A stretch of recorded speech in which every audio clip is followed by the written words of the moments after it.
ไก่สุกแล้ว3 นาที อีก3 นาทีแต่ไก่นี้ลงอันนี้เอาขึ้นได้เลยแล้วก็เตรียมเวลาได้นะ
ลูกค้าคนประเทศอะไร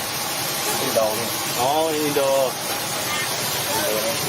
โอ้ก็มีลูกค้าเป็นอินโดนีเซียนะสมัตดาตังนะ เขาบอกว่าจะเอาขาไก่บอกว่าขาไก่จะเสร็จแล้ว ส่งสัญญาณกันเพาะขากันแล้ว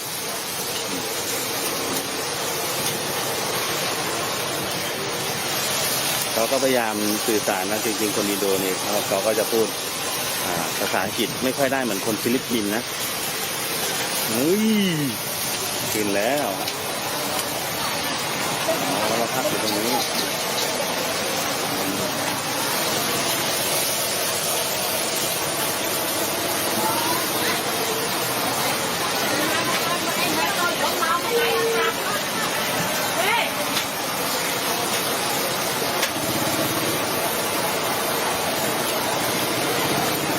คนไม่แอบแซวด้วย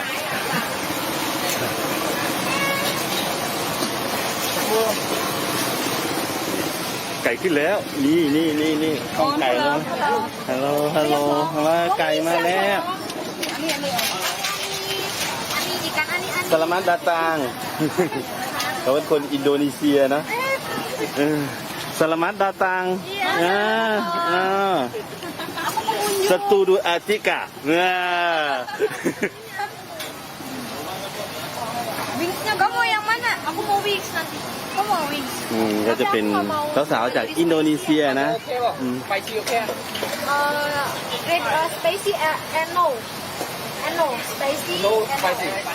No. Wait. No chutney. เวทก็บอกรอสักครู่ Pisahin gue ya. Yang spicy ada, yang nggak spicy juga. Kenapa Jawa yang keluar? Tadi Kak Putri pasti nitip kan? Ngapain kalau Kak Putri nitip?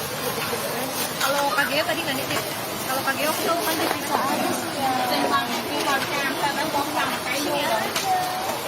นี่ก็ดูลูกค้าที่เขามาน่าจะมาเที่ยวมาทำงานอะไรพวกนี้นะก็ซื้อไก่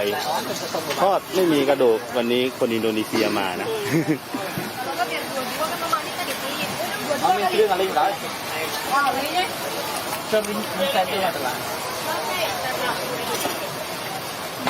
อันนั้น3 ชิ้นโอ้อันนี้ก็คือบอกคืออันนี้เอาแบบสไปซี่นะก็คือแบบเผ็ดเนาะเผ็ดเที่ยวนะเป็นก็ประมาณรสต้มยำนั่นแหละ3 ชิ้น30 บาทนะครับ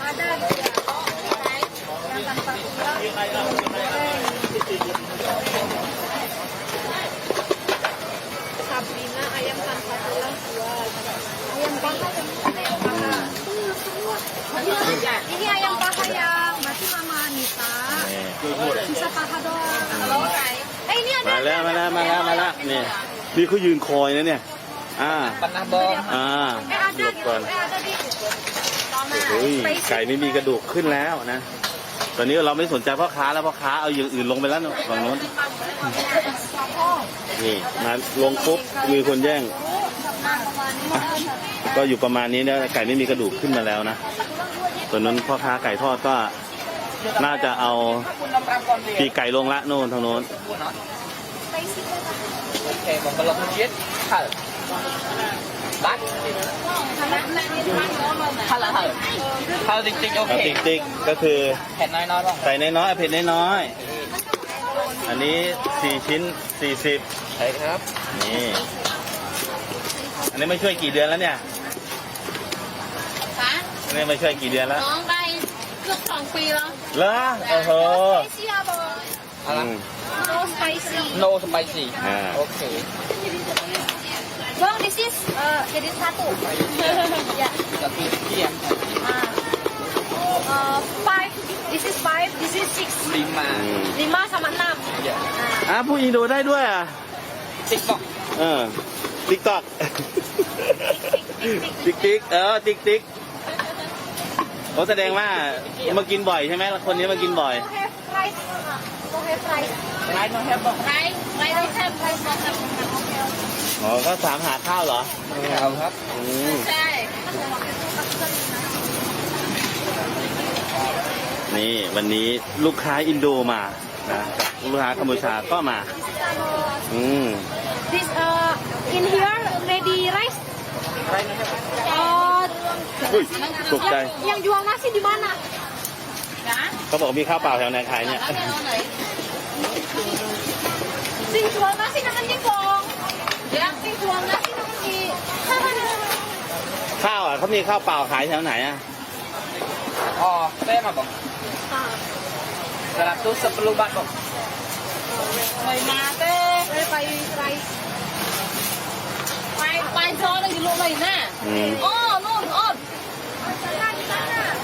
oh yeah okay okay ขอบคุณ แสดงว่าคนนี้มาน่าจะมาเป็นลูกค้าประจ how much 110 บาทอ๋อ ำโอ้โหพูดว่าอะไรนะเมื่อกี้ 110 บาทครับ ศัตรูอะไรนะ 110 บาท โอ้ศัตรูซับรูบาทโอ้ bong bong yeah this is item โอเคโอเค terima kasih โอ้เตลมากาซีบ๊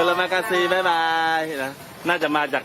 จาการ์ตาหรือว่าบาหลีเราก็ไม่รู้นะโอ้โหนี่คนไทย เราบ้านน้องบุญนมรำกรกันนะบ้าง นี่ลูกค้าคนไทยมาลูกค้าคนกัมพูชาก็มานะเดี๋ยวเราไปดูพ่อค้าไก่ทอดต่อ